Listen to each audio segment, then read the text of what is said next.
Je m'appelle Caroline Leblanc, je suis candidate au doctorat en santé communautaire. Moi, c'est Marjolaine Michel, par aidante aspect de rue. L'événement de pensée systémique visait à ouvrir un dialogue avec les personnes qui ont un savoir d'expérience en itinérance et des personnes issues de différentes instances communautaires, publiques, municipales, gouvernementales et universitaires. Et ce, afin de trouver des pistes d'action viables pour répondre aux besoins fondamentaux des personnes qui habitent la rue. Donc, c'est qui les personnes qui habitent la rue? Ce sont celles qui vivent seules, en petits groupes ou en regroupement de plusieurs abris, ou celles qui vont habiter dans des abris d'autobus, ruelles, entrées de commerce ou des véhicules. Cet événement a été mis en place en collaboration avec plusieurs étudiants de 4 universités au Québec et de nombreuses organisations impliquées.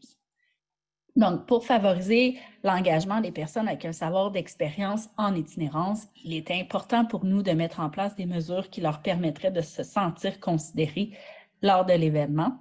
Pour commencer, nous avons créé un comité d'organisation pour impliquer les personnes avec un savoir d'expérience en itinérance dans l'élaboration des mesures qui peuvent favoriser leur engagement.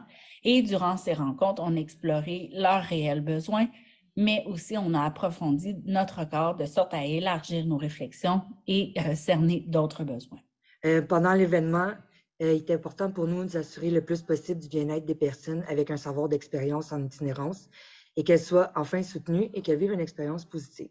Une équipe d'intervenants psychosociaux, incluant des parents aidants, était sur place durant l'événement. En tout temps, un intervenant était présent et accessible dans l'ensemble de l'événement, car cela pouvait soulever des émotions et engendrer des réactions. Un espace sécuritaire et adapté aux besoins de chacun était aussi disponible pour les personnes et un point de repère pour se rassembler ensemble au courant de la journée ou pour répondre à un besoin. Par exemple, si la personne avait un besoin de support ou d'écoute, d'accompagnement, de se reposer, de ventiler ou de se recentrer sur soi, de prendre un moment de retrait, c'était un lieu accueillant et calme.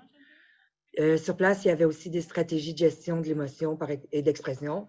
Par exemple, on avait un tapis de repos, des doudous, un toutou. Il y avait aussi des gadgets sensoriels, anti-stress, musique de fond, arbre à souhait, une table de créativité. Puis pour créer un lieu convivial, il y avait des collations, breuvages et un repas incluant des vêtements d'hiver, manteaux, bas chauds, tuques, foulards et des kits d'hygiène en cas de besoin. Pour réduire les enjeux de pouvoir lors des discussions, nous avons mis en place plusieurs stratégies. Par exemple, une animation inclusive, des cartons de parole qui donnaient priorité aux personnes avec un savoir pour qu'elles puissent s'exprimer plus librement.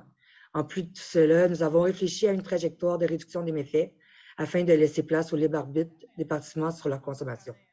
Par exemple, nous avons collaboré avec Anonyme pour rendre disponible un lieu sécuritaire de consommation. Et sur place, il y avait aussi des intervenants formés en cas de malaise ou surdose, puis bien sûr des petits goodies, des affaires sucrées pour diminuer les effets de sevrage. Donc, pour nous, il est important de réduire les barrières à la participation des personnes qui consomment et mettre en place une trajectoire de réduction des méfaits permettant aux personnes de se sentir considérées et ainsi réduire les stigmas. Donc, après l'événement, nous avons mis en place une période de debriefing pour s'assurer que tout repartait avec un état émotionnel positif. Sinon, on offrait aussi du soutien en cas de besoin. Nous avons aussi 2 semaines après fait un souper pour festoyer l'engagement. Puis pour finir, nous avons fait une rencontre pour valider le rapport qui porte sur les résultats de l'événement afin de s'assurer que la voix soit représentée et respectée dans cette publication.